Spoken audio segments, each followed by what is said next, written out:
Hello dear student, इस video में हम लोग unit 2 that is sinusoidal analysis of AC circuit के कुछ इंपॉर्टेंट फॉर्मूलेज देखेंगे। तो सबसे पहले जो मैंने आपको बताया था इसमें कि हम साइनोसॉइडल जो इक्वेशन होती है,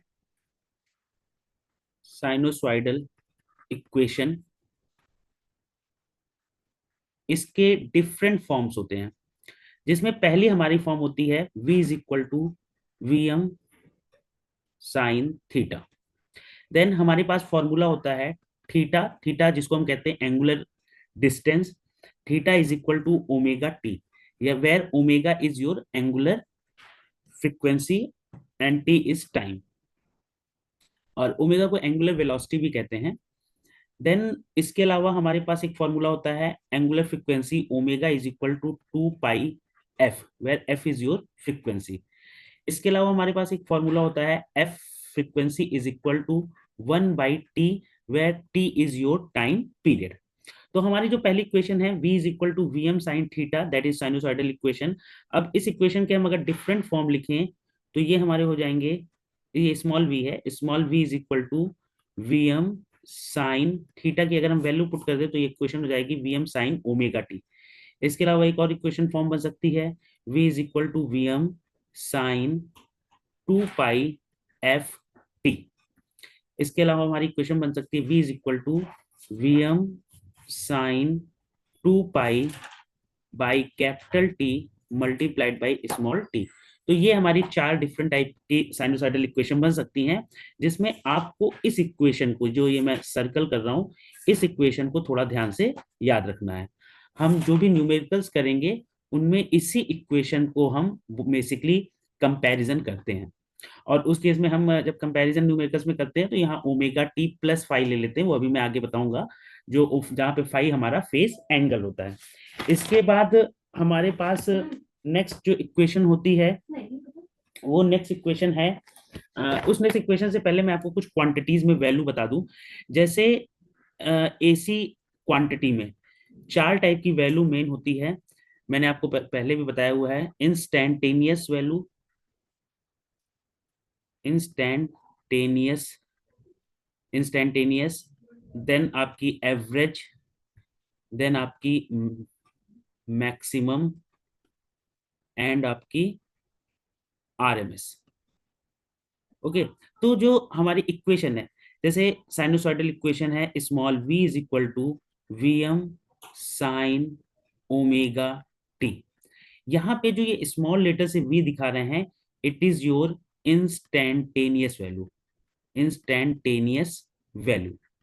okay, instantaneous value is always denoted by small letters. Okay, then आपकी ये जो इक्वेशन है, इस इक्वेशन में ये जो वैल्यू है vm, this value is known as your maximum value, maximum value. अब आपकी जो मैक्सिमम वैल्यू होती है, it is denoted by capital letters v, capital letter, और सबस्क्रिप्ट में स्मॉल m। देन आपकी एवरेज वैल्यू होती है, और जो साइनोसॉइडल इक्वेशन होती है उसके लिए एवरेज वैल्यू और आरएमएस वैल्यू अलग होती है। उससे पहले मैं आपको एवरेज वैल्यू का एक और फॉर्मूला बताता हूं कि एवरेज वैल्यू निकालने के लिए, एवरेज वैल्यू निकालने के लिए आपके पास एक फॉर्मूला होता है average value is equal to area under the curve, area under the curve upon length of base of the curve, length of base of the curve. तो इस फॉर्मूले से हम किसी भी एरिया जहां पे वेव फॉर्म दी हुई है, फॉर एग्जांपल मान लीजिए आपके पास इस टाइप की एक वेव फॉर्म दी है और इसकी आपको एवरेज वैल्यू निकालने को कह दे, तो आप इसका एरिया अंडर द कर्व निकाल देंगे और उसको डिवाइड कर देंगे बेस ऑफ द कर्व से। नेक्स्ट, इस एरिया को निकालने का हमारे पास कुछ इंटीग्रेशन फॉर्मूले मेथड भी होता है, और उस मेथड का यूज करके हम एवरेज वैल्यू निकालते हैं, जिसका फॉर्मूला हमें याद रखना है, and that formula is v average is equal to 1/t integration 0 से टी, इंटीग्रेशन लिमिट है आपकी 0 से T small V D theta. Okay, अब यहाँ पे कैपिटल टी आपका आपको मालूम है, it is time period, time period, ठीक है। और स्मॉल वी आपकी इंस्टेंटेनियस वैल्यू है, ये आपकी इंस्टेंटेनियस वैल्यू है। ओके, नेक्स्ट आपका फॉर्मूला है आरएमएस वैल्यू के लिए। आरएमएस वैल्यू के लिए आपका फॉर्मूला होता है capital V is equal to under root 1/t integration 0 से T V square D theta. Okay, अब इसके बाद इन फॉर्मूलेस का यूज करके हम आपका निकाल सकते हैं किसी भी वेव फॉर्म की एवरेज वैल्यू और आरएमएस वैल्यू। बट अगर हम बात करें साइनोसॉइडल इक्वेशन के लिए, for sinusoidal equation,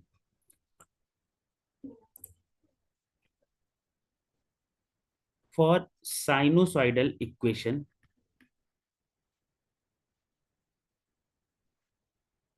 sinusoidal equation के लिए हमारे पास जो आरएमएस वैल्यू आती है, RMS value that is equal to 0.707 multiplied by maximum value,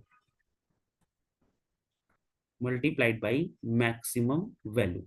और हमारे पास जो एवरेज वैल्यू आती है, that average value is equal to 0.637 multiplied by maximum value. और इसी के साथ साथ आरएमएस और एवरेज वैल्यू के अलावा हमारे पास दो फॉर्मूले और होते हैं, जिसमें हमारे पास पहला फॉर्मूला है peak form factor, and form factor is given by RMS upon average, RMS upon average. और दूसरा फॉर्मूला हमारे पास है peak factor, peak factor is given by maximum value,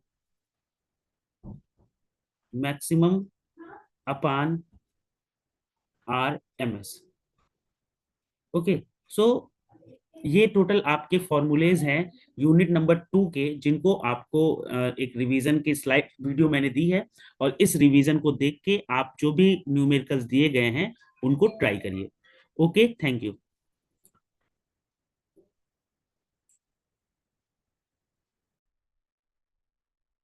hello dear students, इस वीडियो में हम एक ऐसा टॉपिक डिस्कस करेंगे जो एकेटीयू एग्जामिनेशन में हर साल आता है और उसके आने की प्रोबेबिलिटी 100% है। तो इस वीडियो में हम देखेंगे एक टॉपिक, किसी भी वेव फॉर्म की आरएमएस वैल्यू या एवरेज वैल्यू हम कैसे निकाल सकते हैं। ओके, तो सबसे पहले मैं आपको आरएमएस वैल्यू और एवरेज वैल्यू का फॉर्मूला बता रहा हूं। जैसे मान लीजिए आपकी क्वांटिटी है करंट, ठीक है, तो करंट की आरएमएस वैल्यू होती है अंडर रूट 1/t इंटीग्रेशन 0 से t आई स्क्वायर डी थीटा। और इसकी एवरेज वैल्यू होती है करंट की 1/t इंटीग्रेशन 0 से t आई डी थीटा।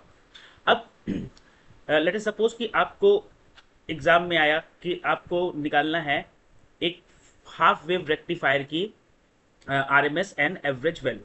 तो हाफ वेव रेक्टिफायर, जैसा कि आप जानते हैं कि ये alternating current half wave rectifier में फर्स्ट हाफ साइकिल के लिए फ्लो करती है और नेक्स्ट हाफ साइकिल के लिए इसकी वैल्यू 0 होती है। फिर नेक्स्ट साइकिल में, फर्स्ट हाफ साइकिल में फ्लो करेगी और फिर इसकी वैल्यू 0 हो जाएगी। तो देखिए यहाँ पर ये वैल्यू होगी पाई, ये वैल्यू होगी 2 पाई और ये वैल्यू होगी 3 पाई। ये है करंट और एक्स एक्सेस पे आपने ले लिया है थीटा। तो एक साइकिल ये इसकी जो कंप्लीट हो रही है वो देखिए यहां से चल रही है मैक्सिमम वैल्यू, देन 0 और देन फिर 0 रही है, फिर 2 पाई से फिर ये अपनी साइकिल को रिपीट कर रही है। तो इसकी एक साइकिल जो कंप्लीट हो रही है वो 0 से 2 पाई पे एक साइकिल कंप्लीट हो रही है। दैट मीन्स इसका टाइम पीरियड हो गया 2 पाई। तो अगर हमें इसकी आरएमएस वैल्यू निकालनी है तो फॉर्मूला से I is equal to under root 1 upon time period हो जाएगा इसमें 2 पाई, 1 अपान 2 पाई इंटीग्रेशन 0 से 2 पाई, और साइनोसॉइडल करंट है तो इसकी इंस्टेंटेनियस वैल्यू हो जाएगी I is equal to I M sine theta. तो आप पुट कर देंगे यहाँ पर, तो यह आ जाएगा आई M square sine square theta D theta. Okay, अब अगर आप ध्यान से देखें तो ये वेव फॉर्म जो है आपकी करंट की, ये सिर्फ 0 से पाई के लिए डिफाइंड है, और पाई से लेकर 2 पाई तक इसकी वैल्यू 0 है। तो हम ये जो अपना इंटीग्रेशन कर रहे हैं, इस इंटीग्रेशन की लिमिट हमारी 1/2 पाई, और इंटीग्रेशन की लिमिट हमारी 0 से पाई होगी। क्यों? क्योंकि हमारा फंक्शन सिर्फ 0 से लेकर पाई तक के लिए ही डिफाइंड है। और ये आ जाएगा आई M square sine square theta D theta. अब यहाँ पर इस इंटीग्रेशन में आई एम का टर्म, आई एम थीटा पर डिपेंड नहीं करेगा, तो इसको हम एज अ कांस्टेंट कंसीडर करेंगे और बाहर ले लेंगे। तो आ जाएगा ये under root I M square by 2 pi, और बचा साइन स्क्वायर थीटा। तो हम साइन स्क्वायर थीटा को रिप्लेस कर देंगे। हमारे पास एक फॉर्मूला होता है cos 2 theta is equal to, cos 2 theta is equal to 1 minus 2 sine square theta, और इस फॉर्मूले से आ जाएगा sine square theta is equal to 1 minus cos 2 theta upon 2। Okay, तो ये चीज यहां पे हम पुट कर देंगे, 1 minus cos 2 theta upon 2 D theta. अब देखिए 2 को यहाँ पर डिनोमिनेटर में दोनों में सेम है, तो इसको हम बाहर ले सकते हैं। तो इस 2 को हम बाहर ले लेंगे तो हमारी इक्वेशन हो जाएगी under root I M square by 4 pi, और इंटीग्रेशन में रहेगा 0 से पाई 1/2 माइनस, सॉरी 1 2 तो बाहर हो गया, 1 माइनस कॉस 2 थीटा और ब्रैकेट में डी थीटा। अब देखिए under root I M square by 4 pi, और इंटीग्रेशन 1 का इंटीग्रेशन हो जाएगा बड़ा ब्रैकेट 1 का इंटीग्रेशन हो जाएगा थीटा, और लिमिट लग जाएगी 0 से पाई, माइनस कॉस 2 थीटा का इंटीग्रेशन हो जाएगा sine 2 theta by 2, sine 2 theta by 2, और लिमिट लग जाएगी 0 से पाई। ओके, देन ये आ जाएगा आपका अंडर रूट में आई M square by 4 pi, and bracket के अंदर अपर limit minus lower limit pi minus 0, और ये एक बड़ा ब्रैकेट यहाँ पे ओपन कर दिया, माइनस, अब यहाँ पे आप थीटा की वैल्यू रखेंगे तो ये आ जाएगा sine 4 pi minus sine 0 by 2, और ये एक ब्रैकेट और ये बड़ा ब्रैकेट यहाँ पे क्लोज। ओके, अब देखिए साइन 4 पाई की वैल्यू 0, साइन 0 की वैल्यू 0, तो ये पूरा टर्म आपका क्या हो जाएगा, 0 हो जाएगा, और यहां से सिर्फ आपका बचेगा पाई माइनस 0 से पाई। तो ये इक्वेशन आपकी बची under root I M square by 4 pi multiplied by pi, और पाई कैंसिल हो जाएगा, तो ये आपका बचेगा आई एम स्क्वायर का अंडर रूट हो गया आई एम, और 4 का अंडर रूट हो गया 2, तो ये आपका I R M S is equal to I M by 2, and it is for half wave rectifier. Okay, in the same way हम इसकी एवरेज वैल्यू भी निकाल सकते हैं। तो एवरेज वैल्यू हमारी क्या हो जाएगी, देखिए यहाँ पर I average is equal to 1 by, formula यहाँ पे लिखा हुआ है 1 by capital T 1/2 pi, integration 0 से कैपिटल टी मतलब 2 पाई, और आई डी थीटा यानी आई M sine theta D theta. अब देखिए यहां पर आई एम क्योंकि कांस्टेंट है तो बाहर आ जाएगा आई एम बाई 2 पाई, और इंटीग्रेशन क्योंकि हमारा फंक्शन सिर्फ 0 से पाई के लिए डिफाइंड है, सिर्फ इतने पार्ट में डिफाइंड है फंक्शन हमारा, इसलिए हम इंटीग्रेशन जो करेंगे वो 0 से लेकर पाई तक करेंगे। 0 से pi sine theta D theta is equal to I M by 2 pi, bracket में साइन थीटा का इंटीग्रेशन हो जाएगा माइनस कॉस थीटा, और ये आ जाएगा 0 से लेकर पाई तक, लिमिट लग जाएगी लोअर लिमिट 0 अपर लिमिट पाई, और ये आ जाएगा आपका आई M by 2 pi in the bracket minus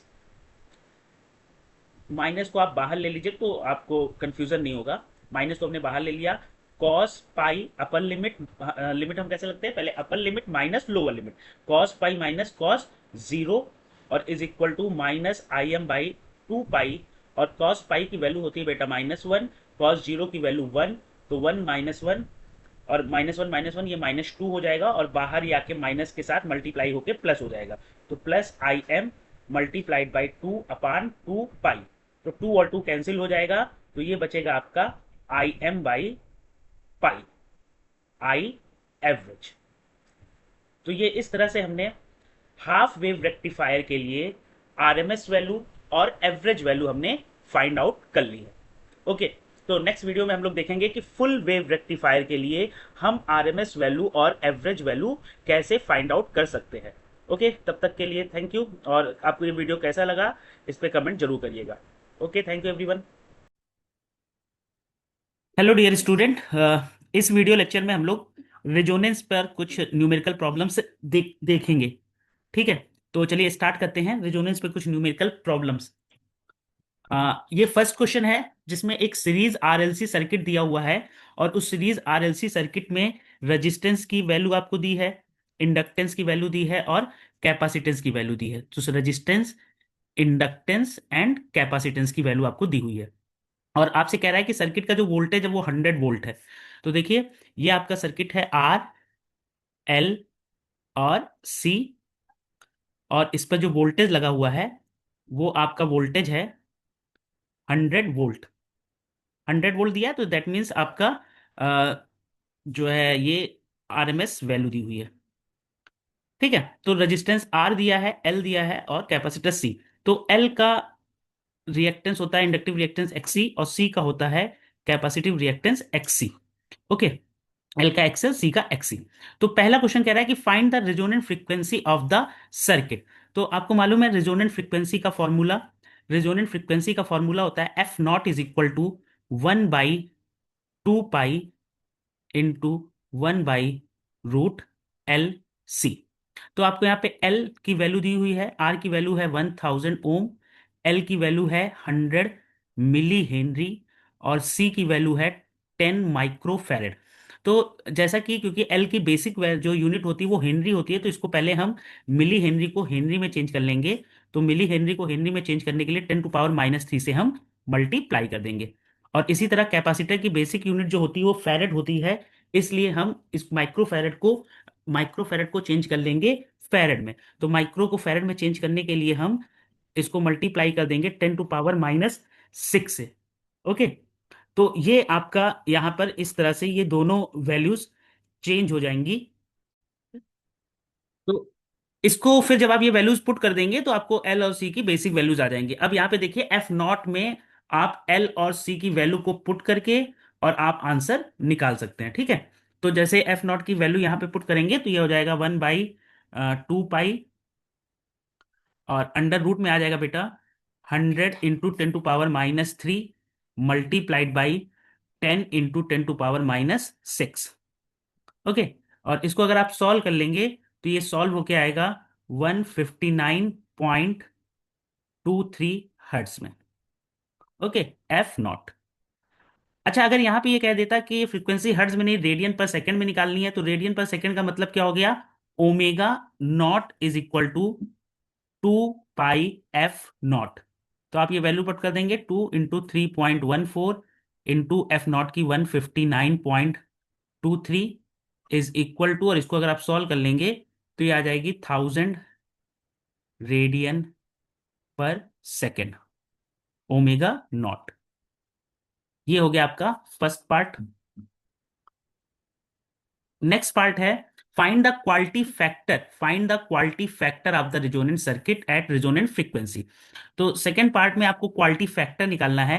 quality factor का फॉर्मूला होता है ओमेगा नॉट L/R, या इसको अगर हम सी के फॉर्म में लिख दें तो ये फॉर्मूला आता है ओमेगा नॉट CR। ओके, अब किसी भी फॉर्मूले में अगर ओमेगा नॉट की वैल्यू पुट कर दें हम, तो ओमेगा नॉट की डायरेक्ट ओमेगा नॉट की जो वैल्यू होती है वो होती है 1/√LC। तो किसी फॉर्मूले में अगर आप पुट कर देंगे तो ये आ जाएगी वैल्यू, पहले मैं पुट कर रहा हूं मैं, तो L/R मल्टीप्लाइड बाई 1/√LC। तो ये बन जाएगा आपका 1/R√L/C। ठीक है, तो क्वालिटी फैक्टर का एक ये भी फॉर्मूला बनता है 1/r√L/c। ये यहां पर मैं इसको चौखाने में ये बंद कर दे रहा हूं, ये देखिए, ठीक है। तो ये क्या कहते हैं, आपका क्वालिटी फैक्टर का फॉर्मूला बनता है, ठीक है। अब इसमें आप आर, एल और सी की वैल्यू आपको गिवन है, ये सारी वैल्यूज आप पुट कर देंगे, और जब ये वैल्यूज आप पुट कर देंगे तो क्वालिटी फैक्टर की वैल्यू आ जाएगी 0.1। क्वालिटी फैक्टर की वैल्यू आ जाएगी 0.1। नेक्स्ट क्वेश्चन आपसे पूछ रहा है, at what angular frequencies do the half power point occurs. आपसे पूछ रहा है कि किन एंगुलर फ्रीक्वेंसीज पे हाफ पावर पॉइंट आपका अकर होगा। तो हाफ पावर पॉइंट को निकालने के लिए आपके पास एक दो फॉर्मूले हैं। एक तो फॉर्मूला है ओमेगा 1 और ओमेगा 2 का, और एक कुछ फॉर्मूले और भी मैं यहाँ पे लिख दे रहा हूँ। पहला तो फॉर्मूला क्वालिटी फैक्टर और रेजोनेंट फ्रीक्वेंसी और बैंडविथ में एक रिलेशन होता है, वो रिलेशन होता है F0/डेल्टा F।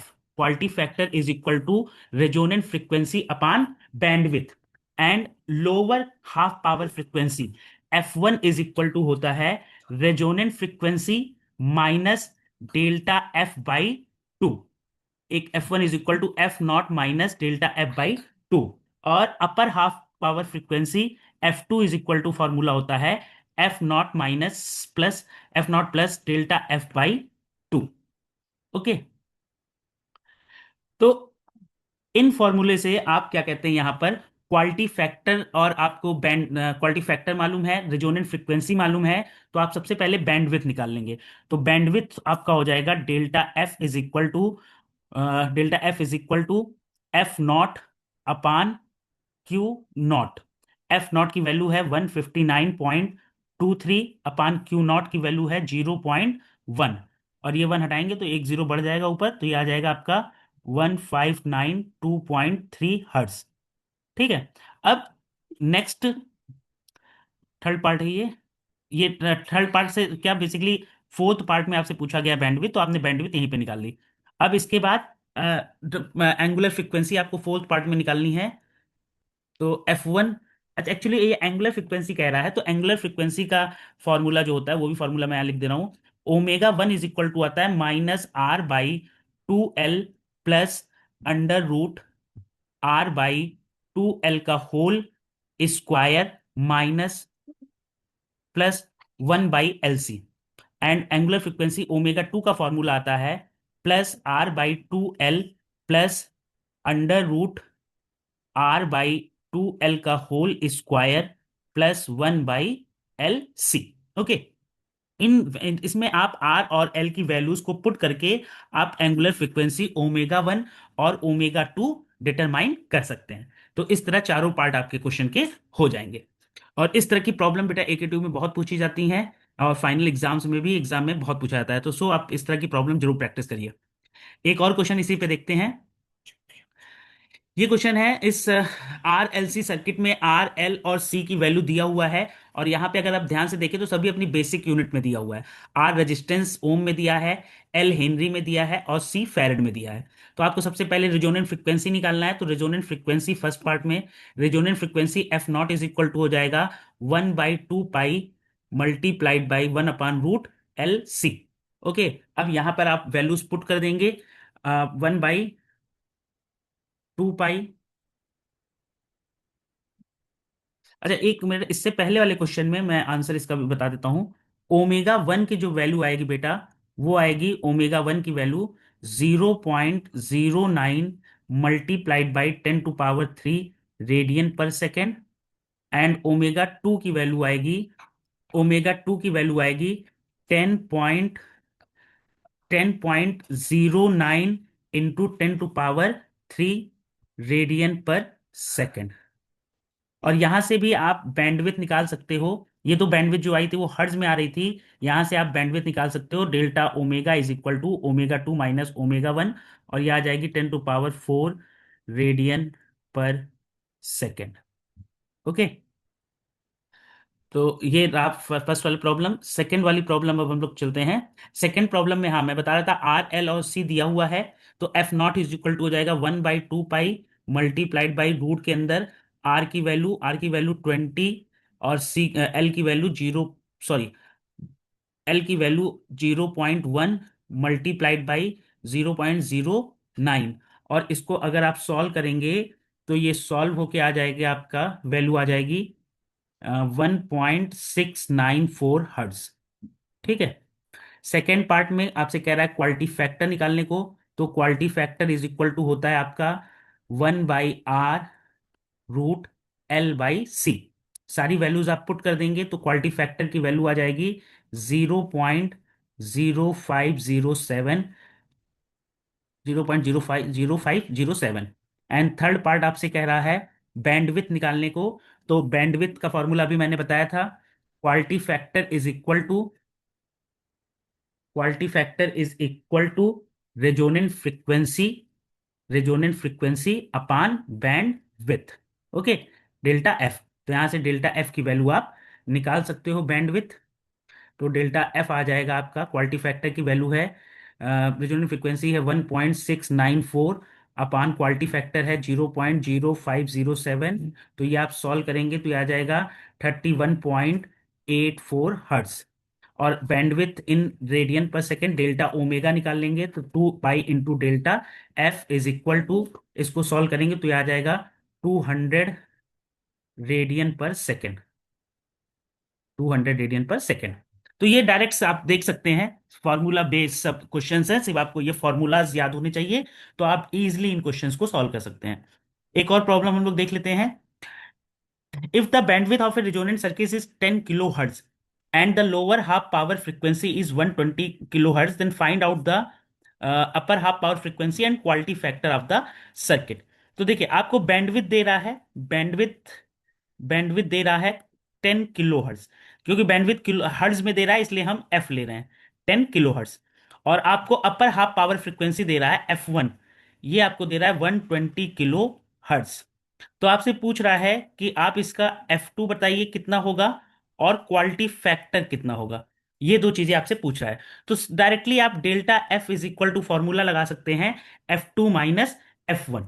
Delta F is equal to F2 - F1। तो यहां से F2 की वैल्यू हो जाएगी डेल्टा एफ प्लस F1। और ये आ जाएगा आपका 10 + 120 is equal to 130 kilohertz. तो फर्स्ट पार्ट तो आपका ये डायरेक्टली हो गया। सेकेंड पार्ट में आपसे पूछ रहा है quality factor of the circuit. Okay, तो क्वालिटी फैक्टर निकालने के लिए आपके पास रिजोनेंट फ्रीक्वेंसी होनी चाहिए। तो रिजोनेंट फ्रीक्वेंसी निकालने के लिए आप पहला फॉर्मूला लगा सकते हो, अभी मैंने पीछे लिखा था, F1 is equal to F0 minus delta F/2। तो F1 यहां से आपको देखिए F0 की वैल्यू मालूम चल जाएगी, F0 is equal to F1 plus delta F/2।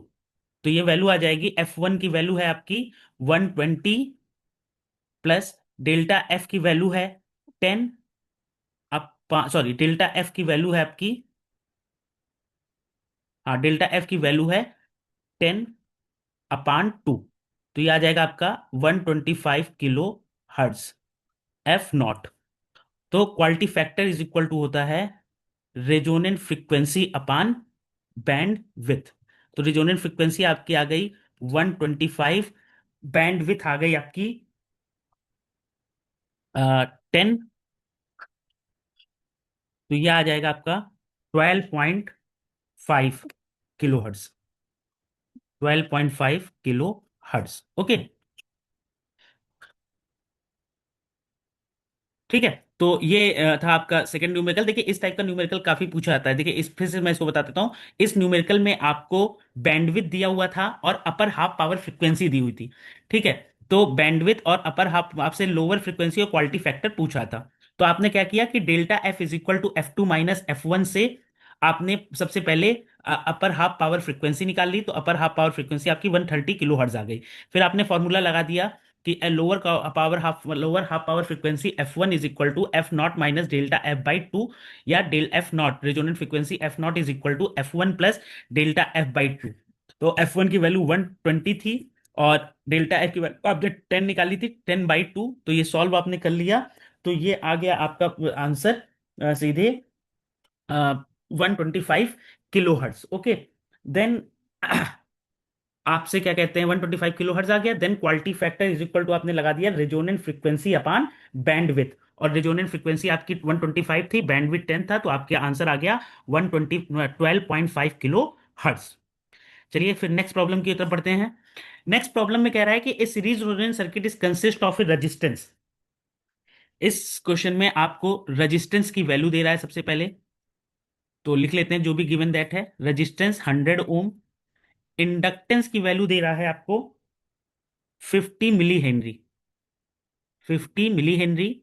Voltage दे रहा है 100 वोल्ट, फ्रीक्वेंसी दे रहा है 50 हर्ट्ज, और आपसे कह रहा है कि calculate the value of capacitance, जो कि ऐसी वैल्यू जो रिजोनेंस प्रोड्यूस कर दे, और आपसे पूछ रहा है voltage across the capacitor and quality factor.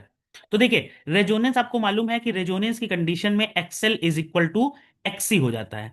इसका मतलब यहां से अगर आप देखेंगे तो एक्सी इज इक्वल टू होता है 1/2 पाई एफ सी, और एक्सएल इज इक्वल टू होता है 2 पाई एफ एल।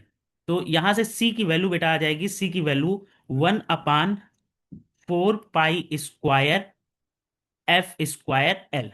ठीक है, तो यहां पे सारी वैल्यूज आप पुट कर देंगे। 4 × 3.14 का होल स्क्वायर, इंटू फ्रीक्वेंसी आपको दे रहा है 50 का स्क्वायर, इंटू एल की वैल्यू दे रहा है 50 मिली हेनरी, तो मिली हेनरी को हेनरी में चेंज करने के लिए 10⁻³ से मल्टीप्लाई कर देंगे। तो ये सी की वैल्यू आपकी आ जाएगी। यहां से आप सी की वैल्यू कैलकुलेट करेंगे, तो ये कैलकुलेट होकर आएगी आपकी वैल्यू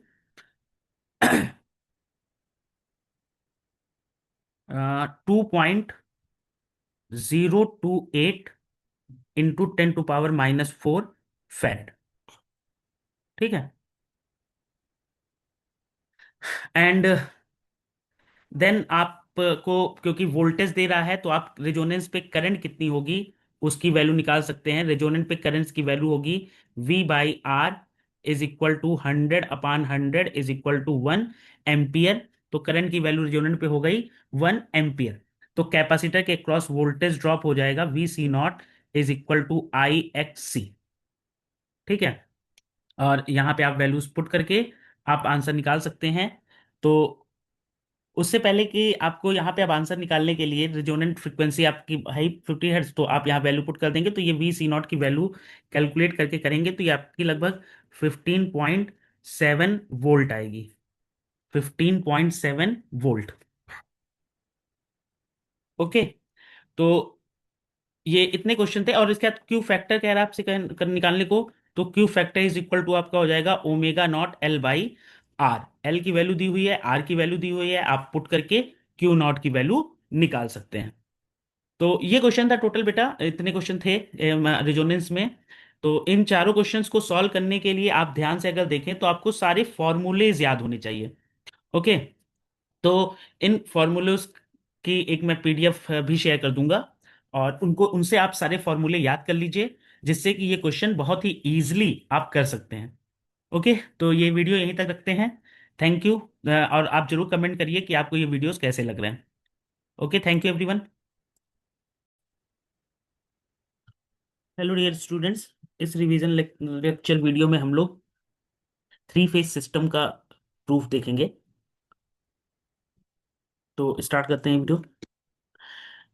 देखिए, 3 फेज सिस्टम जो होता है उसमें हम क्या करते हैं कि किसी भी मैग्नेटिक फील्ड में अगर हम 3 कॉइल्स को ले लें, जैसे ये एक मैग्नेटिक फील्ड है N और S,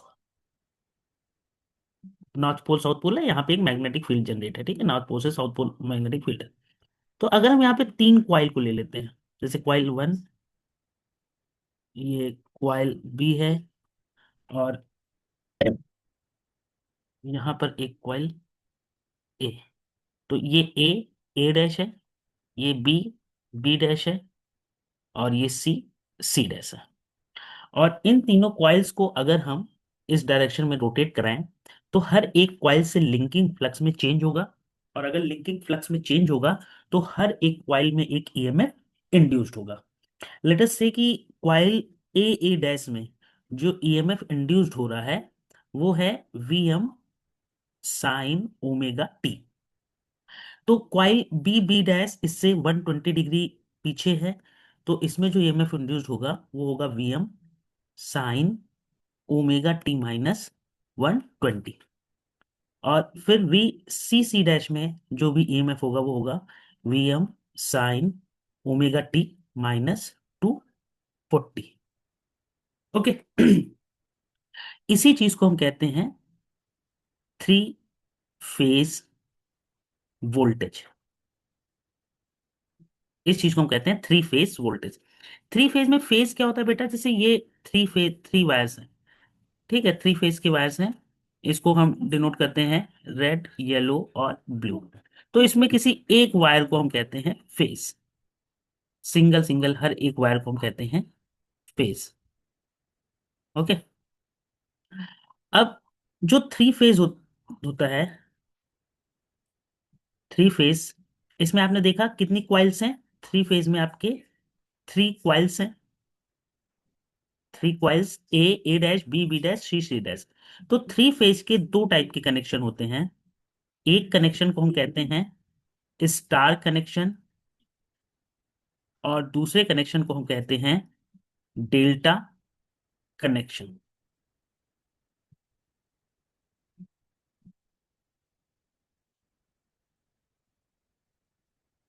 ओके। तो स्टार कनेक्शन में बेटा क्या होता है कि इन तीनों कॉइल के, जैसे ये पहली कॉइल है ए ए डैश, ये दूसरी कॉइल है बी बी डैश, और ये तीसरी कॉइल है सी सी डैश। तो इन तीनों कॉइल्स के जो डैश वाले पॉइंट्स होते हैं उनको एक जगह हम कनेक्ट कर देते हैं।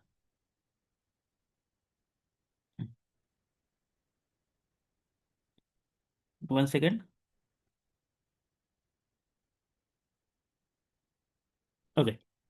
तो इन तीनों कॉइल्स के डैश वाले पॉइंट्स को हम एक जगह कनेक्ट कर देंगे। जैसे पहली कॉइल ये हमने ले ली ए डैश ए, दूसरी कॉइल हमने ले ली बी डैश बी, और तीसरी कॉइल हमने ले ली यहां पर सी डैश सी। ये बी डैश बी है। Okay, it is B dash B. Okay. और इन तीनों पॉइंट से हमने तीन वायर निकाल दिए। ठीक है। तो ये जो point A dash B dash C dash मिलके बना रहे हैं, इस पॉइंट को हम कहते हैं star or neutral point. Star or neutral point. ये तीन लाइंस हैं आपकी ए सी और बी। तो इन दोनों के किसी दो लाइन के बीच के वोल्टेज को voltage between two lines is known as line voltage. Okay. दो लाइन के बीच के वोल्टेज को हम कहते हैं लाइन वोल्टेज। या इसको हम ये भी कह सकते हैं कि दो फेज की, जैसे ये सी फेज की लाइन है, ये सी फेज की लाइन है, ये ए फेज की लाइन है, और ये बी फेज की लाइन है। ठीक है। तो किसी दो लाइन या दो फेज के बीच के वोल्टेज को हम लाइन वोल्टेज कहते हैं, और लाइन वोल्टेज को हम डिनोट करते हैं VL से। और किसी एक फेज और न्यूट्रल, न्यूट्रल को हम दिखाते हैं स्मॉल n से, किसी एक फेज और न्यूट्रल के बीच के वोल्टेज को हम कहते हैं फेज वोल्टेज। इसको हम कहते हैं फेज वोल्टेज। किसी एक फेज और न्यूट्रल के बीच के वोल्टेज को हम कहते हैं फेज वोल्टेज। ओके। या इसको हम ये भी कहते हैं कि वोल्टेज अक्रॉस ईच कॉइल। यहां पे मैं लिख दे रहा हूं,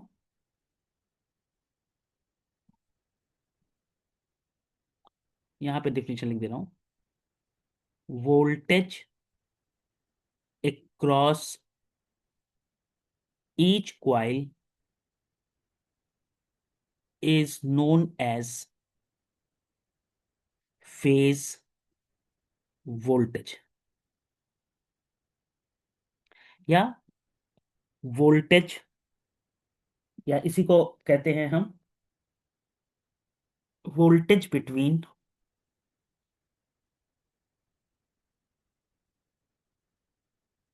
each line and phase is known as phase voltage. और इसको हम दिखाते हैं फेज वोल्टेज को वीपी से। दो लाइन के बीच के वोल्टेज को हम कहते हैं वीएल। ठीक है। अब इसी तरह दूसरा कनेक्शन हमारा होता है डेल्टा कनेक्शन। डेल्टा कनेक्शन में हम क्या करते हैं, ये स्टार्ट पॉइंट है ए, और ये कॉइल का एंड पॉइंट है। तो किसी एक कॉइल को हमने लिया, उसका स्टार्ट पॉइंट लिया, उसको दूसरे कॉइल के एंड पॉइंट से कनेक्ट कर दिया, और फिर दूसरे कॉइल के को स्टार्ट पॉइंट के तीसरे कॉइल के एंड पॉइंट से कनेक्ट कर दिया। ओके। एक के स्टार्ट को दूसरे के एंड से, दूसरे के स्टार्ट को तीसरे के एंड से, तीसरे के स्टार्ट को पहले के एंड से। तो ये एक इस टाइप की क्लोज्ड स्ट्रक्चर बनती है, जिसको हम कहते हैं डेल्टा कनेक्शन। ओके। तो ये स्टार और डेल्टा कनेक्शन में एक प्रूफ आता है। उस प्रूफ को काफी बार पूछा जाता है, और इसी प्रूफ को आपको पढ़ना है। ठीक है। For star connection and for delta connection क्या होता है प्रूफ, तो वो मैं आपको बस बताता हूं। इन स्टार कनेक्शन के लिए हम प्रूफ पहले देख रहे हैं। तो स्टार कनेक्शन जैसा कि अभी हम लोग ने पीछे देखा कि तीन कॉइल हम लोग ने ली, और उन तीनों कॉइल के फिनिश एंड को आपस में हमने कनेक्ट कर दिया था। ये तीन कॉइल थी। तो यहां पे आपको मिल रहा था न्यूट्रल पॉइंट। ये पहला फेज ए लाइन है, ये है आपकी सी लाइन, और ये है आपकी बी लाइन। तो इसको पीछे की तरफ बढ़ा लेते हैं, लोड कनेक्ट करते हैं मान लीजिए इससे। तो सी लाइन, ये ए लाइन, और ये बी को भी इधर की ओर बढ़ा लिया, बी लाइन। तो किसी एक लाइन और न्यूट्रल के बीच जो वोल्टेज होता है, उसको हम कहते हैं line voltage, sorry phase voltage, या line to neutral voltage. Okay. तो ये देखिए, न्यूट्रल और लाइन सी के बीच का वोल्टेज VCN, न्यूट्रल और लाइन बी के वोल्ट का वोल्टेज VBN, न्यूट्रल और लाइन ए के बीच का वोल्टेज VAN। ओके। और दो लाइन के बीच के वोल्टेज को, दो लाइन के बीच के वोल्टेज को हम कहते हैं लाइन वोल्टेज, या लाइन टू लाइन वोल्टेज। जैसे लाइन ए टू सी के बीच के वोल्टेज को VCA, line A to B के बीच के वोल्टेज को VAB, और लाइन बी और सी के बीच के वोल्टेज को हम कहेंगे VBC। ओके। अब अगर आप इस एक स्मॉल उसमें केवीएल लगाएं, मैं दिखाता हूं क्लोज पाथ कहाँ केवीएल लगाने के लिए कह रहा हूं। ये इस वाले पाथ में अगर आप इस क्लोज पाथ में केवीएल लगाएं, तो इस क्लोज पाथ में केवीएल लगाने पे आपको क्या मिलेगा।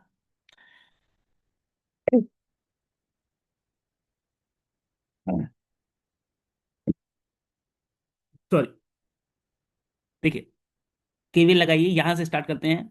सबसे पहले वोल्टेज आपको मिलेगा VCA, और VCA इज इक्वल टू आपको मिलेगा VCN प्लस VAN।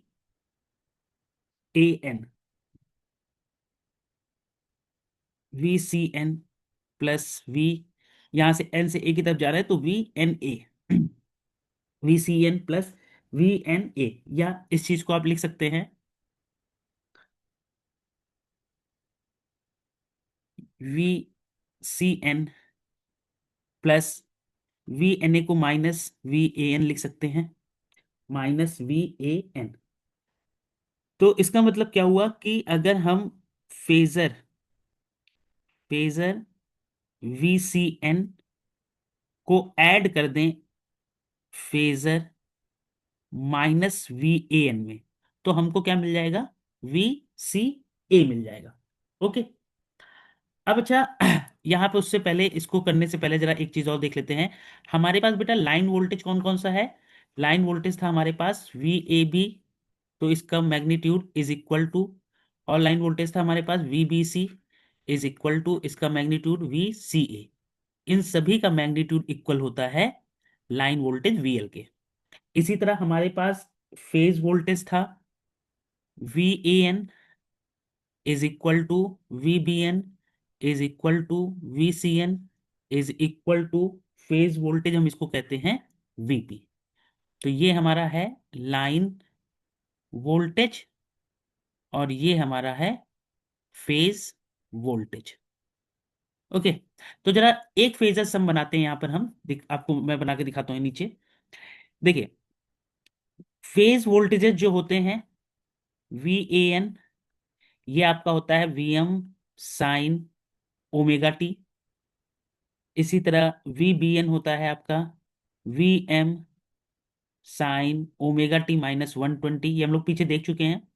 और वी सी एन होता है आपका V M sine omega T minus 240। तो अगर हम इसका फेजर डायग्राम बनाए भाई, तो देखिए वी ए एन का फेज एंगल क्या है, 0 डिग्री। वी बी एन का फेज एंगल है -120 डिग्री। और वी सी एन का फेज एंगल है -240 डिग्री। तो इसका अगर हम फेजर डायग्राम यहां पर ड्रॉ करें, तो ये फेजर डायग्राम कैसा आएगा। देखिए, वी ए एन का फेज एंगल 0 है, इसलिए इसको हमने ले लिया रेफरेंस फेजर पे। वी बी एन का फेज एंगल -120 है, वन माइनस एंगल है, तो माइनस का मतलब लैगिंग, लैगिंग मतलब ये जाएगा क्लॉकवाइज डायरेक्शन में। तो क्लॉकवाइज डायरेक्शन में देखिए यहाँ से 90 डिग्री, और ये कुछ आया इस पे 30 डिग्री। तो 90 30 120 डिग्री पे वीबीएन बन गया। और इससे 90 डिग्री, इससे भी -240, -240 बेटा, दैट मीन्स 180, और ये 60। तो यहां पे कहीं पे आपका बन गया वी सी एन। ओके। अब यहां से देखिए, ऊपर हम लोग यहां पे देखे थे वी सी ए क्या होगा, phasor V C N minus V A N. देखिए, तो वी ए एन तो इधर बना हुआ है इस डायरेक्शन में, ठीक है, लेफ्ट टू राइट। तो माइनस वी ए एन बेटा किधर हो जाएगा, माइनस वी ए एन हो जाएगा राइट टू लेफ्ट। ओके। और इसको अगर हम फेजर सम कर दें किसके साथ, वी सी एन के साथ, तो इसका फेजर हम ऐड कर दें वी सी एन के साथ। ऐड कर दीजिए भाई दोनों फेजर को। चलिए, इन दो फेजर को ऐड करें। देखिए, ये फेजर हो गया ये V minus V A N. तो V C N plus V A N, इन दोनों को अगर हम ऐड कर दें, तो हमें क्या मिल जाएगा भाई, वी सी ए मिल जाएगा। ओके। इसी तरह अगर आप देखें, तो वी ए बी, इसी तरह अगर आप देखें तो वी ए बी, देखिए V A B phasor.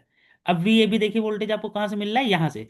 V A B phasor किसके बराबर होगा भाई, वी ए बी फेजर आपका होगा V A N minus V B N, V A N plus V N B. V A B phasor V A N plus V N B, और ये आपका हो जाएगा V A N plus minus V B N phasor. ये सब phasor में है, ठीक है। और इसी तरह V B C phasor, V B C, V B C हो जाएगा आपका V B N plus V N C, या इसको हम लिख सकते हैं V B N plus minus V C N. Okay. तो जरा इन सबके भी फेजर डायग्राम बनाएं, और जो हमने लिए हुए हैं इसके भी बनाते हैं। वी बी एन इधर है, तो माइनस वी बी एन इधर चला जाएगा, माइनस वी बी एन। तो माइनस वी बी एन में माइनस वी ए एन हमने ऐड कर दिया, ये आपका बन जाएगा V A B, V A N add कर दिया इसमें, ठीक है, वी ए बी। इसी तरह वी सी एन है, तो वी सी एन का अपोजिट अगर हम बनाएंगे, तो वी सी एन का अपोजिट ये बन जाएगा माइनस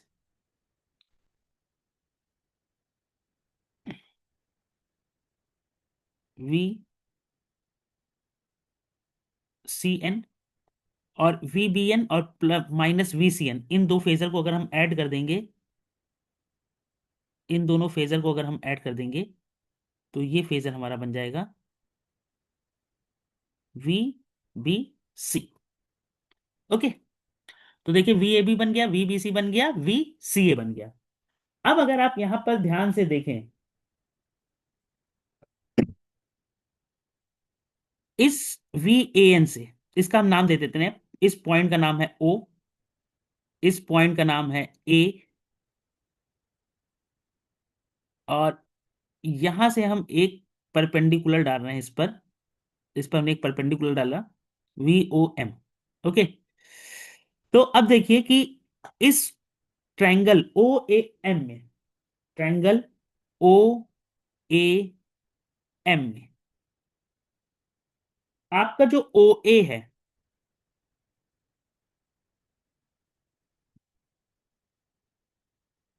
एक और ट्रायंगल थोड़ा सा बना लेना यहां पर, ओ ए बी। ठीक है, इस ट्रायंगल ओ ए बी में O A is equal to A B होगा। भाई ओ ए वी ए एन है, और ए बी आपका क्या है, ये जो ए बी है ये वी बी एन के बराबर है, तो O A is equal to A B होगा, और ये दोनों होंगे फेज वोल्टेज वीपी। और इसी तरह ओ बी आपका जो होगा, ओ बी वो है आपका वी ए बी, और वी ए बी आपका है line voltage V L. Okay, और ये जो एंगल होगा, ये एंगल, ये एंगल होगा आपका 30 डिग्री। ठीक है, देखिए ये टोटल 90 है, ये आपका यहां तक ये 60 है, तो ये बचा आपका 30 डिग्री होगा। ठीक है, तो ये 30 डिग्री जो एंगल होगा, अगर हम इसमें लगा दें,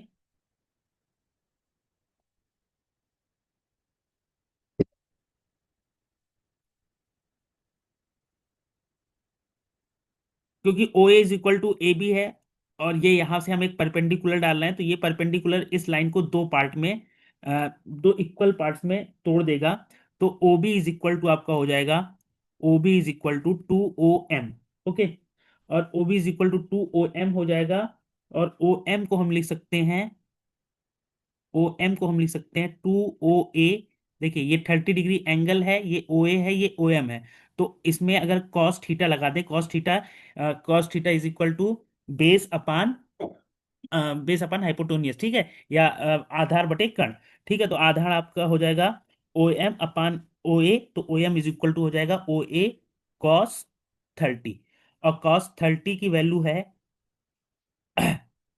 ओ बी है आपका V L is equal to two into O A है वीपी इंटू कॉस 30 की वैल्यू होती है √3/2, तो टू और टू कैंसिल हो जाएगा, तो ये बन जाएगा V L is equal to √3 VP, V L is equal to √3 VP.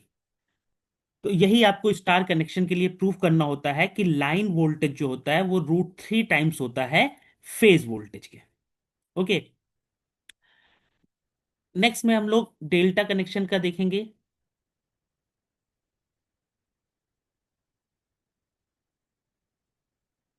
अब डेल्टा कनेक्शन में क्या होता है कि जो हमारा लाइन वोल्टेजेस थे, वो वोल्टेजेस डेल्टा कनेक्शन में सेम होते हैं। यहां पर क्या होती है, करंट जो होती है वो करंट में रिलेशन होता है, लाइन करंट और फेज करंट में रिलेशन होता है। ठीक है, और सेम उसी टाइप का ही प्रूफ बनता है जैसे हम पहले देख रहे थे, सेम उसी टाइप का प्रूफ होता है। तो इसका मैं फेजर डायग्राम आपको फिर से एक बार थोड़ा सा, मैं पहले स्टार कनेक्शन का ही फेजर डायग्राम जो फिर से एक बार बता देता हूँ। देखिए तीन फेज वोल्टेजेस थे, V A N, V B N और वी सी एन।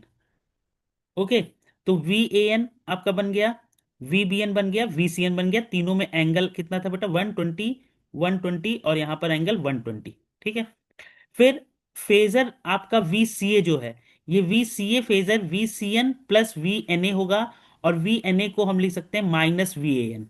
तो अगर वी एन इधर था तो इसको पीछे की तरफ बढ़ाए, minus V N, minus V N और वी सी एन को आपस में ऐड कर दिया, तो ये हमारा वी सी ए बन गया। इसी तरह वी ए बी को हमने किया, तो V A N plus V N B, तो V A B equal to हो गया V A N plus minus V B N. इन दोनों फेजर को हमने ऐड कर दिया तो हमें वी ए बी मिल गया। इसी तरह वी बी सी मिल गया। अब हमने एक ट्रायंगल ले लिया ओ ए बी। इस ट्रायंगल में क्योंकि O A is equal to A B है, दोनों ही फेज वोल्टेजेस हैं, तो अगर यहां से हम एक परपेंडिकुलर ड्रॉ करें तो ये परपेंडिकुलर इसको, इस वाली लाइन को दो इक्वल पार्ट्स में डिवाइड कर देगा। ये ज्योमेट्री की थ्योरम है। तो O A is equal to A B is equal to V P, O B is equal to V A B is equal to O L A V L. तो O B is equal to आ गया आपका two O M, और two O M में इस छोटे वाले triangle में अगर हम कॉस का फॉर्मूला लगाएं, तो कॉस इज इक्वल टू होता है बेस, बेस मतलब आधार, अपान हाइपोटेनियस, हाइपोटेनियस मतलब कर्ण, ठीक है। तो बेस है आपका यहाँ पर ओ एम, और आधार है ओ ए, तो ये हो जाएगा कॉस 30, ठीक है। तो ये यहां से आ जाएगा O M is equal to O A cos 30, वही चीज यहां पे लिख दिया, ओ एम की जगह O A cos 30, cos 30 value √3/2, two two cancel हो गया, और ये आ गया V L is equal to √3 VP. तो स्टार कनेक्शन के लिए, स्टार कनेक्शन के लिए V L is equal to होता है √3 वीपी, और I L is equal to होता है आईपी। लाइन करंट और फेज करंट आपस में बराबर होती है, लाइन वोल्टेज और फेज वोल्टेज में ये कनेक्शन होता है, ठीक है। फिर इसके बाद अब हम बात करते हैं डेल्टा कनेक्शन की। तो डेल्टा कनेक्शन में क्या होता है, डेल्टा कनेक्शन में, कनेक्शन हम लोग पहले ही देख चुके हैं।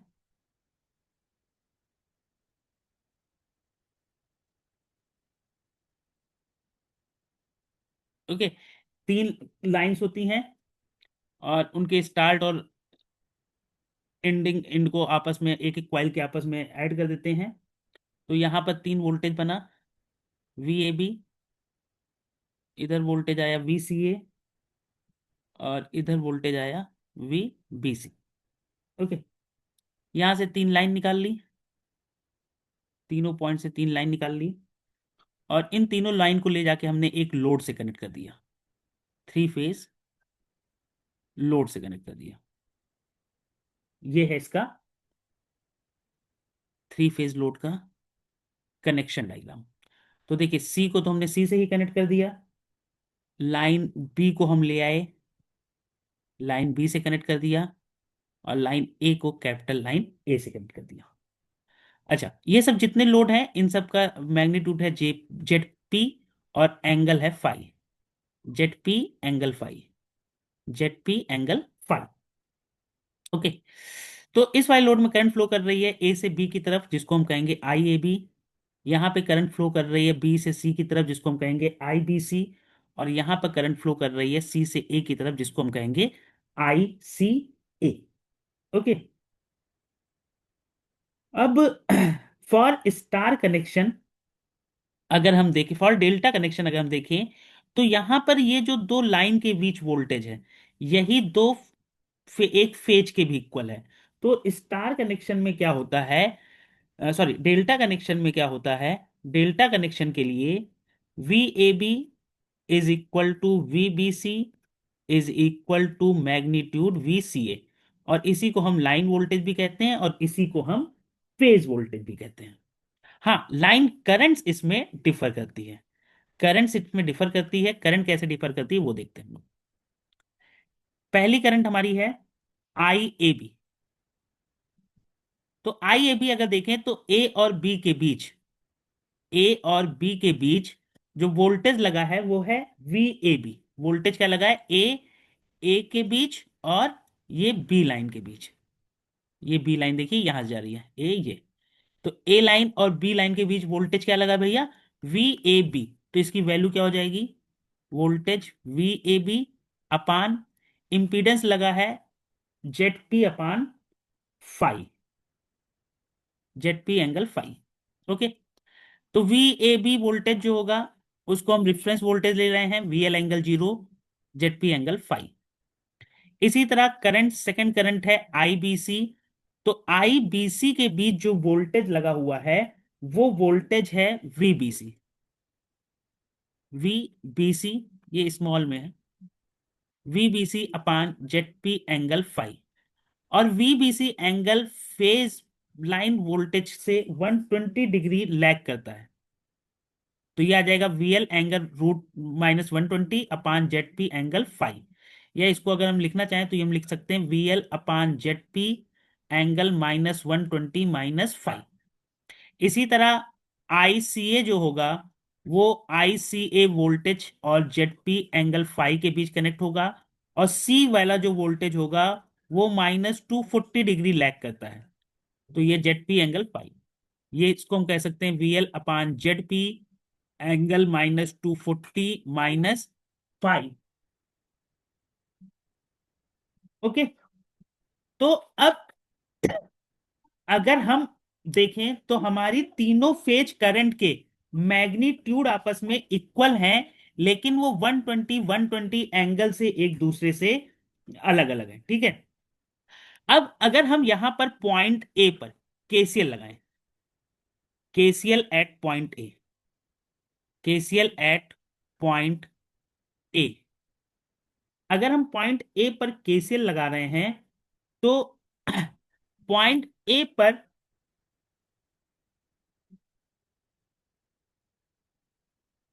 पॉइंट ए पर यहां से ये लाइन करंट है आई ए ए, यहां से लाइन करंट है आई बी बी, और यहां से लाइन करंट है आई सी सी। ठीक है। तो पॉइंट ए पे इनकमिंग करंट है I A A plus I capital C A is equal to I outgoing current है आई ए बी। ठीक है। तो अगर हम देखें तो यहां सर से हमारी आई ए की वैल्यू हो जाएगी आई A B minus I C ए, या इसको हम लिख सकते हैं I A B plus phasor minus I C A. इसी तरह केसीएल एट पॉइंट बी अगर हम लगाएं तो पॉइंट बी पे देखिए इनकमिंग करंट है I small B B is equal to, यहाँ पे एक और इनकमिंग करंट है आई ए बी और आउटगोइंग करंट है आई बी सी। तो ये हो जाएगा I B C minus I A B, और इसको हम लिख सकते हैं I B C plus bracket में माइनस आई ए बी। इसी तरह केसीएल एट पॉइंट सी लगाएं, पॉइंट सी पे अगर हम केसीएल लगाएंगे तो ये आ जाएगा I C capital C is equal to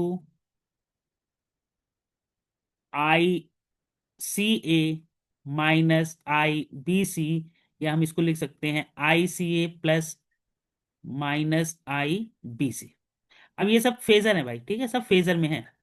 तो आपके पास तीन फेजर हो गई, आई ए, आई बी बी और आई सी सी। ये इन तीनों फेजर के सम से मिल रही है, और इन तीनों फेजर के देखो फेज एंगल दिया हुआ है। यहाँ पे आई ए बी का फेज एंगल है 0 डिग्री, आई बी सी -120 फेज पे है, -120 -5, ये 0 -5 पे है, और ये -240 -5 पे है। किससे भाई? Respected voltage V A B, V B C और वी सी ए से। तो सबसे पहले इसका फेजर डायग्राम बनाने के लिए हम सबसे पहले फेजर डायग्राम बनाएंगे वी ए बी, ये हमने बनाया वी ए बी,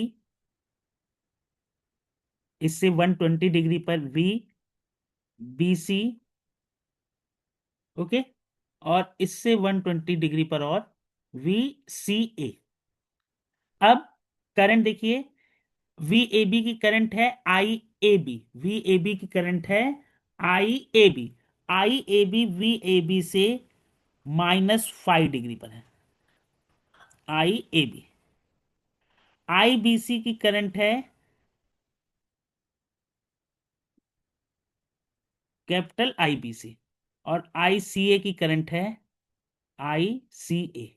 और ये सब अपने रिस्पेक्टेड वोल्टेज को फाइव एंगल से वो कर रहे हैं, लैग कर रहे हैं। तो देखिए आई ए बी और वी ए बी और इसके बीच का एंगल 120 है, तो आई ए बी और आई बी सी के बीच का एंगल भी 120 होगा। इन दोनों के बीच का एंगल 120, इन दोनों के बीच का एंगल 120। अब पहला फेजर मैं इसमें बना के दिखा रहा हूं, I A A is equal to I A B plus I C A. तो आई सी ए को हम पीछे की तरफ बढ़ाएंगे। आई सी ए को देखिए, आई सी ए को हमने पीछे की तरफ बढ़ाया।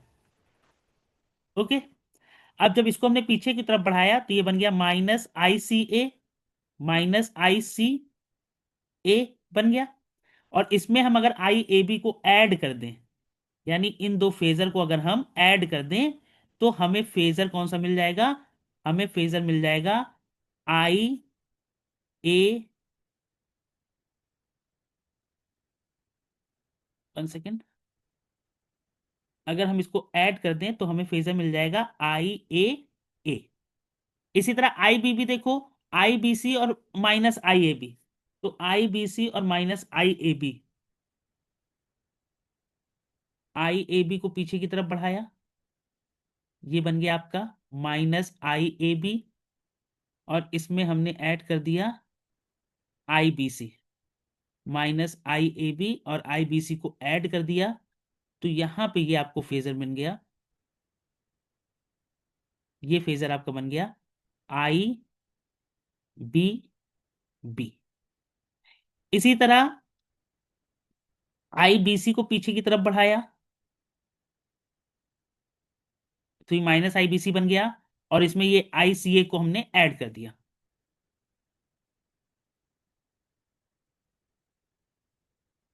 तो ये फेजर आपका बन गया आई सी सी। ठीक है, तो ये तीनों फेजर इस तरह आपके बन गए। अब सेम उसी तरह हम इसमें भी एक ट्रायंगल ले लेंगे। ये ट्रायंगल हम यहां ले रहे हैं ओ, ट्रायंगल ले रहे हैं ओ, यहां पे इसको हम ले रहे हैं एफ, और इसको हम ले रहे हैं के। ये एंगल होगा 30 डिग्री का। यहां से सेम उसी तरह एक हम परपेंडिकुलर डालेंगे के एम, तो ये इसको दो इक्वल पार्ट में तोड़ देगा। और आई ए ए है आपका लाइन करंट, यहाँ पे देखिए डिफाइन कर दे रहा हूं, I A A is equal to I B B is equal to I C C, ये सब लाइन करंट है। और ये जो कैपिटल में था I A B is equal to I B C is equal to I C A, ये सब आपकी फेस करंट है, लाइन करंट और फेस करंट। ओके, तो यहां पर देखिए ये आई ए बी और ओ एम, ये इसको ओ एफ को दो इक्वल पार्ट में बांट रहा है। तो O F is equal to हम लिख सकते हैं two O M, O F is equal to two O M हम लिख सकते हैं। Just second. ओके, ये इसको दो इक्वल पार्ट में कट कर रहा है, तो O F is equal to हम लिख सकते हैं टू ओ एम।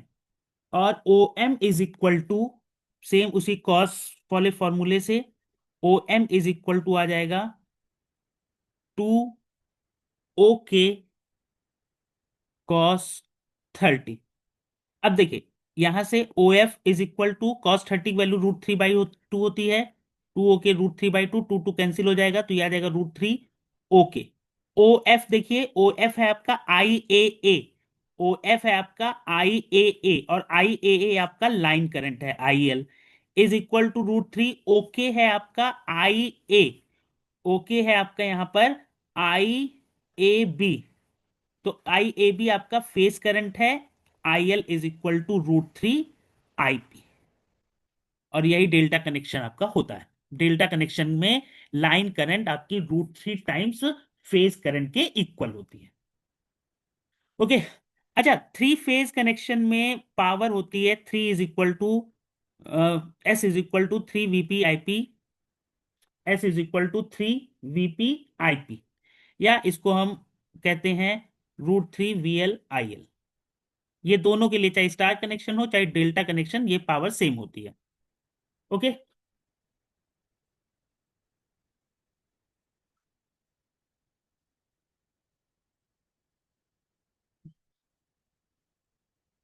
और इसका एक छोटा सा एक न्यूमेरिकल देख लेते हैं।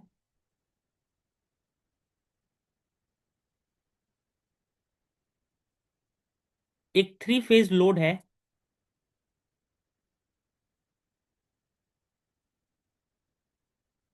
Which consist of a resistance 5 ohm and inductance 0.3 Henry, और इसको हमने 415 वोल्ट और 50 हर्ट्ज से कनेक्ट कर रखा है।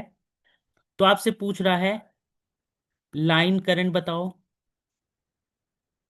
दूसरा पूछ रहा है पावर फैक्टर, और तीसरा पूछ रहा है टोटल पावर।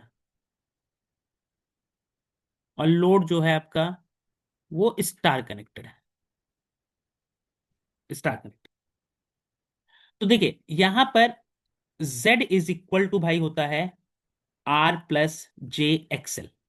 ओके, ये पर फेज लोड है, पर फेज, हर एक फेज में। तो Z इज इक्वल टू होता है R+j XL। एक्सएल की वैल्यू होती है ओमेगा L या 2πfL। ओमेगा एल या 2πfL is equal to, value put कर दो, 2π × F की वैल्यू 50 थी, L की वैल्यू 0.3 है। तो इसको अगर हम सॉल्व करेंगे तो ये आ जाएगा 94.2 ओम। तो हमारा पर फेज जो लोड बन जाएगा XL are, are XL, are XL, तो ये जेड की जो वैल्यू बन जाएगी ये बन जाएगी 5+J 94.2। Z is equal to, okay. अब आपको सबसे पहले निकालना है लाइन करंट। लाइन करंट आपको सबसे पहले निकालना है। तो सबसे पहले हम जेड का मैग्नीट्यूड निकाल लेंगे। जेड का मैग्नीट्यूड आ जाएगा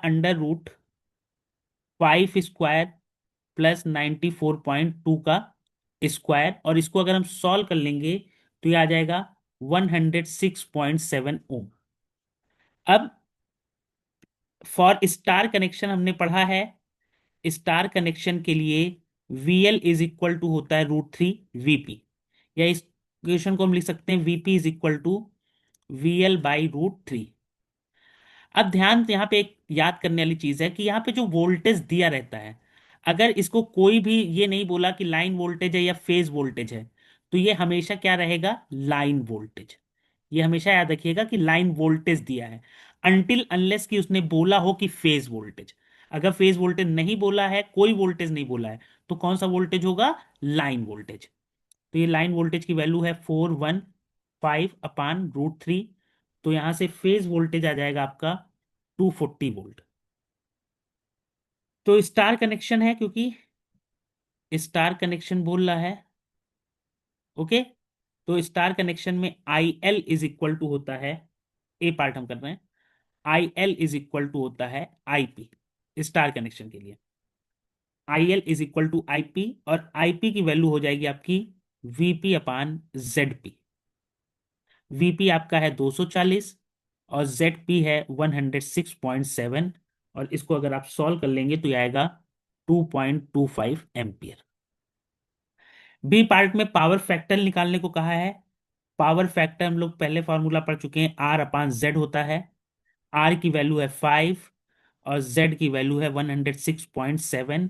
तो इसको अगर आप सॉल्व कर लेंगे तो ये 5 = आ जाएगा कॉस इनवर्स 5/106.7, और इसको अगर आप सॉल्व करेंगे तो 5 की वैल्यू आ जाएगी 0.469। और क्योंकि RL सर्किट है तो पक्का लैगिंग ही आएगा पावर फैक्टर, ठीक। नेक्स्ट है आपका, ओ सॉरी, ये कॉस इनवर्स की 5 की वैल्यू नहीं भाई, ये कॉस 5 की वैल्यू है, ठीक है। 5 की वैल्यू आप खुद से निकाल लीजिएगा, ये कॉस 5 की वैल्यू। नेक्स्ट है पावर कंज्यूम। मैंने पावर का पीछे ही फॉर्मूला भी बताया था। पावर कंज्यूम जो होगी वो कंज्यूम होगी रेजिस्टेंस में, तो रेजिस्टेंस में होगी 3 VP IP cos 5। अच्छा, टोटल वोल्ट एम्पियर पूछता तो वो होता 3 VP IP। अब VP मालूम, IP मालूम है, cos 5 की वैल्यू मालूम है, वोल्ट एम्पियर पूछता तो 3 VPIP, और रिएक्टिव वोल्ट एम्पियर पूछता तो 3 VPIP साइन फाई हो जाता। ठीक है, तो ये बेसिकली ये दो पूछते हैं, लाइन करंट और पावर फैक्टर की वैल्यू तक पूछता है क्वेश्चन न्यूमेरिकल। तो बेसिकली आपको यहाँ पे फॉर्मूले क्या याद रखने हैं वो याद रखिए। स्टार कनेक्शन के लिए VL = √3 VP होता है, और IL = IP होता है। डेल्टा कनेक्शन के लिए IL = √3 IP होता है, और VL = VP होता है। पावर दोनों केस में 3 VPIP होती है। ठीक है, इतना है स्टार और डेल्टा कनेक्शन में। तो ये रिवीजन लेक्चर यहीं तक था। प्लीज एक बार इस वीडियो को देख लीजिएगा, जिससे कि आपका स्टार कनेक्शन का प्रूफ क्लियर हो जाए। Okay, thank you everyone. Hello dear students, इस वीडियो में हम लोग थ्री फेज सिस्टम के न्यूमेरिकल्स पढ़ेंगे। थ्री फेज सिस्टम के न्यूमेरिकल AKTU एग्जाम के लिए बहुत ही ज़्यादा इंपॉर्टेंट हैं, और 7 मार्क्स में ये क्वेश्चंस आते हैं। ओके, तो स्टार्ट करते हैं। पहला क्वेश्चन है हमारा, three similar coils of impedance Z is equal to 8 plus J6 are connected in delta and supplied from three phase 400 volt 50 hertz। तो देखिए इसमें जो आपका क्वेश्चन है उसमें क्वेश्चन कह रहा है कि एक थ्री फेज लोड है। यहाँ पर हम एक थ्री फेज लोड बना रहे हैं, and this three phase load is connected into delta. ये थ्री फेज लोड कनेक्ट है डेल्टा में। ओके, अब ये लोड जो दिया है वो दिया है 8 + J6। 8 + J6 को, ये ZP की वैल्यू है, और इसको अगर हम पोलर कोऑर्डिनेट्स में कन्वर्ट करते हैं तो आ जाएगा 10 ∠36.86 डिग्री। ओके, और कनेक्शन दे रहा है डेल्टा। तो डेल्टा कनेक्शन के लिए हम थोड़ा सा फॉर्मूले लिख लेते हैं। डेल्टा कनेक्शन में VL = होता है VP, line voltage phase voltage के बराबर होता है, और लाइन करंट जो होती है that is √3 times of phase current. Line current phase current की 3 टाइम्स होती है। और यहाँ पर जो वोल्टेज दिया रहता है, क्योंकि ये वोल्टेज यहाँ पर कोई स्पेसिफाइड नहीं है, और जब वोल्टेज स्पेसिफाई नहीं होता तो ये वैल्यू होती है VL, लाइन वोल्टेज की। तो इस न्यूमेरिकल में आपको लाइन वोल्टेज दे रहा है 400 वोल्ट। ओके, और Z दे रहा था 8 + J6, जिसको आपने कन्वर्ट कर लिया पोलर में, आ गया 10 ∠36.86 ओम। ओके, अब ये जो Z है ये पर फेज है, ये पर फेज है।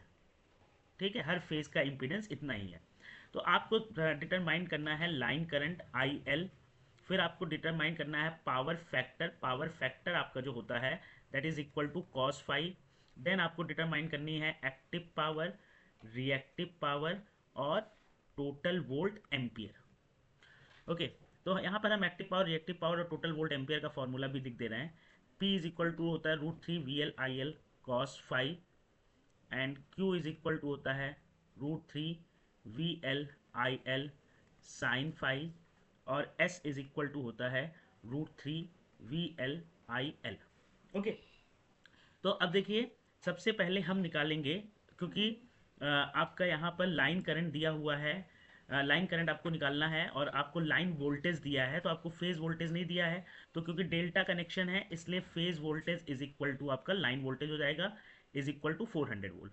तो अब आप फेज करंट निकाल सकते हैं। फेज करंट = फेज वोल्टेज अपान फेज इम्पिडेंस। ठीक है, अब वो हो गया 400 अपान ZP की वैल्यू आपने निकाल ली है 10 ∠36.86 डिग्री।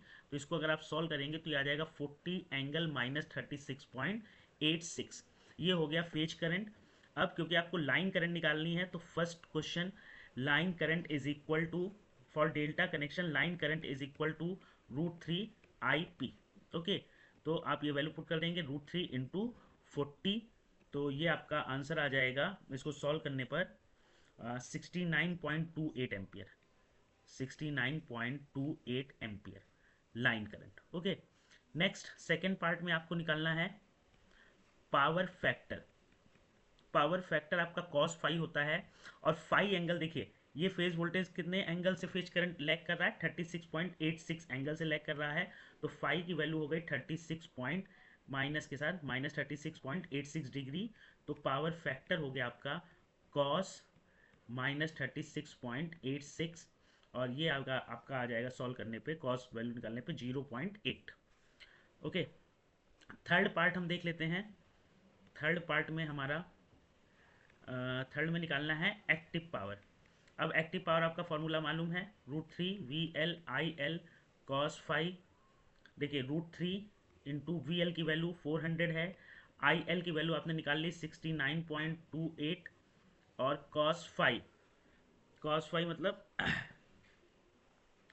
कॉस फाई की वैल्यू भी आपने निकाल ली है 0.8। ओके, ये सारी वैल्यूज आप पुट कर देंगे और सॉल्व कर लेंगे, तो ये आपका आ जाएगा answer 28800 watt. In the same way आप रिएक्टिव पावर निकाल लेंगे, Q is equal to √3 VL cos phi, sorry sine phi. तो यहाँ पर आप जब करेंगे √3 VL है आपका 400, IL है 69.28, और अगर कॉस फाई की वैल्यू 0.8 है तो साइन फाई की वैल्यू आपकी जो आएगी वो 0.6 आएगी। ओके, मैं यहाँ क्यू फिर से दिखा देता हूँ, शायद वहाँ पे इमेज आ रही होगी तो दिख नहीं रहा होगा, इसलिए क्यू मैं फिर से देख रहा हूँ। Q is equal to √3 VL sine phi is equal to √3 × 400 × IL आपका 69.28, और कॉस फाई की वैल्यू क्योंकि 0.8 है तो साइन फाई की वैल्यू 0.6 हो जाएगी, और इसको आप सॉल्व करेंगे तो ये आएगा आपका 28752 volt ampere reactive. Reactive power की यूनिट होती है volt ampere reactive. And third part, fifth part आपको निकालना है total volt amperes. Total volt amperes, तो total volt amperes S is equal to होता है √3 VL IL, और इसको आप पुट कर देंगे √3 VL 400, IL आपने निकाला है 69.28। तो जब आप इसको सॉल्व करेंगे तो ये आ जाएगा आपका 48,000 वोल्ट एम्पियर। ओके, तो ये क्वेश्चन था आपका। इस क्वेश्चन में बस आपको ध्यान क्या रखना है थ्री फेज के क्वेश्चन में कि कनेक्शन कौन सा है, डेल्टा कनेक्शन है तो दिया गया वोल्टेज जो आपका होता है वो अगर स्पेसिफाई नहीं है तो वो लाइन वोल्टेज होता है, और आपको क्योंकि पर फेज इंपीडेंस दिया था तो डेल्टा कनेक्शन के लिए phase voltage is equal to line voltage हो गया, और आपने फेज करंट निकाल ली, फेज करंट से आपने IL निकाल लिया, और फिर पावर फैक्टर फेज एंगल से पावर फैक्टर निकाल लिया, फिर एक्टिव पावर, रिएक्टिव पावर और वोल्ट एम्पियर्स निकाल लिया। तो इस टाइप का क्वेश्चन आपका 7 मार्क्स का क्वेश्चन आता है। ओके, एक और एग्जांपल इसी पे देखते हैं। अब इस सेकंड एग्जांपल में अगर आप देखें तो यहाँ पर थोड़ा सा चेंजेस हैं। चेंज क्या है, ए बैलेंस्ड स्टार कनेक्शन दे रहा है, इस बार स्टार कनेक्टेड लोड दे रहा है, और 6 + j8 ओम पर फेज आपका इम्पीडेंस है। वोल्टेज आपको 400 वोल्ट सप्लाई दिया है। तो जैसा कि मैंने आपको बताया था कि दिया गया वोल्टेज अगर स्पेसिफाई नहीं है कि वो फेज वोल्टेज है तो वो लाइन वोल्टेज होता है। तो VL is equal to 400 volt हो गया, Z इज इक्वल टू ये आपका है 6 + j8 ओम पर फेज, ये पर फेज आपको वोल्टेज दे रहा है, और 6 + j8 को अगर आप सॉल्व कर लेंगे तो ये आएगा 10 एंगल 53.13। ये आपने पोलर में इसको कन्वर्ट कर लिया जेड को। तो स्टार कनेक्शन के लिए मैं यहाँ फॉर्मूले लिख दे रहा हूँ। स्टार कनेक्शन के लिए VL इज इक्वल टू होता है √3 VP, IL is equal to होता है IP, और पावर का सेम फॉर्मूला होता है active power √3 is equal to VL/IL cos phi, reactive power Q is equal to √3 VL/IL sine phi, and volt ampere S is equal to √3 VL/IL। Okay, तो अब देखिए यहाँ पे क्वेश्चन में आपको क्योंकि स्टार कनेक्शन दिया था, लाइन वोल्टेज दिया था, पर फेज वोल्ट इंपीडेंस ZP दिया है, तो आपको यहाँ पे निकालना होगा पर phase current IP is equal to VP/ZP। और VP क्योंकि स्टार कनेक्शन है तो VP की वैल्यू हो जाएगी VL/√3। इस फॉर्मूले से देखिए यहाँ पे ये फॉर्मूला लिखा हुआ है, इस फॉर्मूले से VP की वैल्यू हो जाएगी VL/√3/ZP, और सारी वैल्यूज पुट कर देंगे। VL की वैल्यू 400 है /√3, और ZP की वैल्यू आपकी पोलर कोऑर्डिनेट्स में 10 एंगल 53.13 डिग्री है, और इसको अगर आप सॉल्व कर लेंगे तो ये सॉल्व करने पे आपका आएगा 23.09 एम्पियर, 23.09 एम्पियर, और एंगल आ जाएगा -53.13 डिग्री, और यही एंगल आपका होता है phi, phase angle.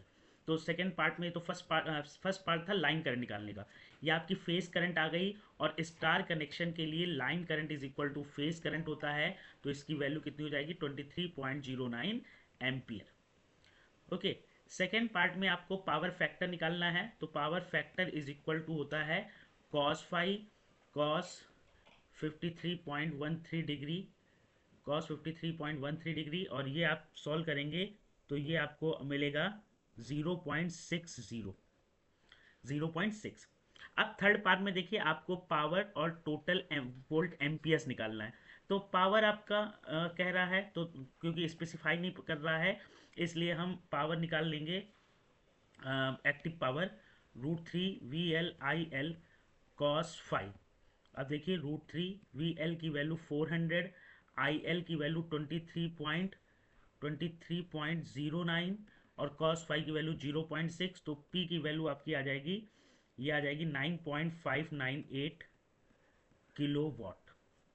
Okay, next fifth part में टोटल वोल्ट एम्पियर कह रहा है, total volt ampere S is equal to होता है √3 VL IL is equal to √3 VL की वैल्यू है आपकी 400, और IL की वैल्यू है 23.09, और इसको आप सॉल्व कर लेंगे तो ये आ जाएगा 15.997 kVA, किलो वोल्ट एम्पियर।